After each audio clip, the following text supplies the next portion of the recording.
Good morning. This is John from the Springs Mennonite Church. I'm here today on the beginning of the week of Thanksgiving. Now, I don't know about you, but boy, seems like time has just flown by. And here we are, almost at Turkey Day. And if you're like me, you're looking forward to that day. Come Thursday, there'll be lots of really good stuff to chow down on. Probably too much, actually, but we'll certainly enjoy it. And this week, I'd like to take the week and talk about giving thanks. You know, often Thanksgiving kind of gets caught up in the Christmas stuff.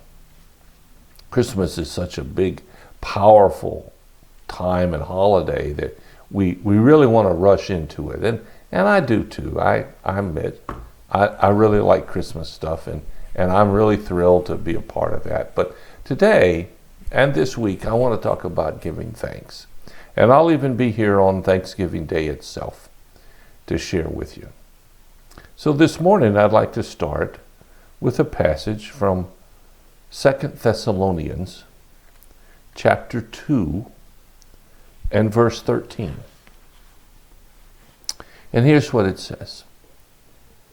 As for us, that's Paul and the other believers, we can't help but thank God for you, dear brothers and sisters loved by the Lord. We are always thankful that God chose you to be among the first to experience His love and salvation. Paul is saying here to the Christians at Thessalonica that he's so thankful for them. I don't know in your life if you've ever experienced something like that. Perhaps you have. But here Paul is overwhelmed with gratitude towards these people who have chosen to walk with the Lord in a place where very few do that. And he's so thankful. He says that I can't help but thank you always. Now here's what I'd like us to think about for today on this week of Thanksgiving. Who are you thankful for? Okay, let's say family. That's a good start. Though everybody isn't thankful for their families. There are a lot of people who have families that are very unsupportive, to be gracious about it. You see, children don't get to pick their parents. And some children get some really lousy parents. So I'm thankful for my parents, though they're not living on this earth anymore. They weren't perfect.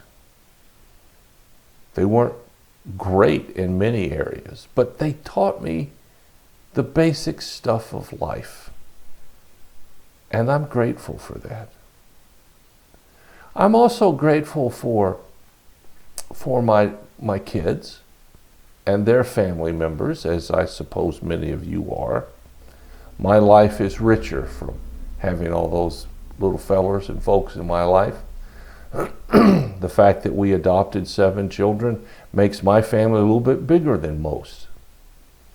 And they brought in a richness and a variety of all sizes, shapes, colors, and talents that a lot of families don't get to experience. And when we do get together, which isn't very often, we're kind of scattered around. When we do get together, it's a lot of fun. And there's a lot of laughter and a lot of kidding and just some great times of being together. I'm also thankful for my church family and my friends, some who aren't anywhere nearby.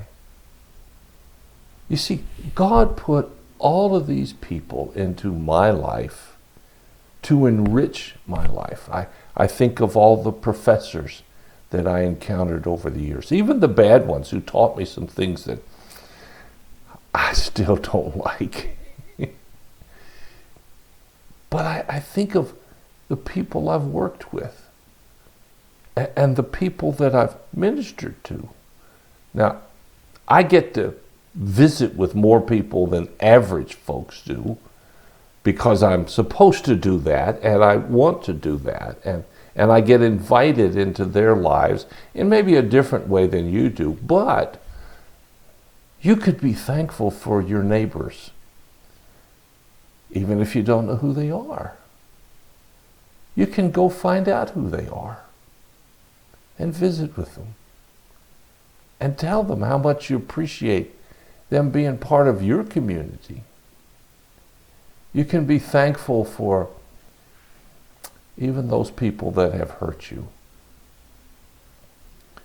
In their attempt to destroy you or harm you, they have given you the opportunity to express forgiveness. Oh, I know, that's hard to do. That's really hard to do. But in doing that, you're able to overcome the pain and the anger that just wants to take over your life. You know, God uses thankfulness as a way to break down people's resistance to knowing Him. Imagine if all of the Christians in all of the churches all over the place expressed nothing but thankfulness to the people around them, even for one day. What a difference that would make. Much less for months and months and months. Paul is saying here to these new believers, I'll read it again. I can't help but thank God for you. It's just so wonderful to have you in my life. I can't help it. As my wife would say, can't help it. I can't stop being thankful for you. You ever felt that overwhelming emotion and compulsion to just be thankful? I can't stop it, he says. We're always thankful that you chose God. When we allow God into our lives, things change. We change. The way we relate to others changes. And surprise, even others will change because they saw us change. So this week, I'd like to start out the week by asking you to make a list of the people you're thankful for. You might be surprised at who's on it. Will you think about it? If you have a need or a prayer concern this week, let us know. We'll do whatever we can as fast as we can to help meet your need. Thanks so much for listening. I'll talk to you again.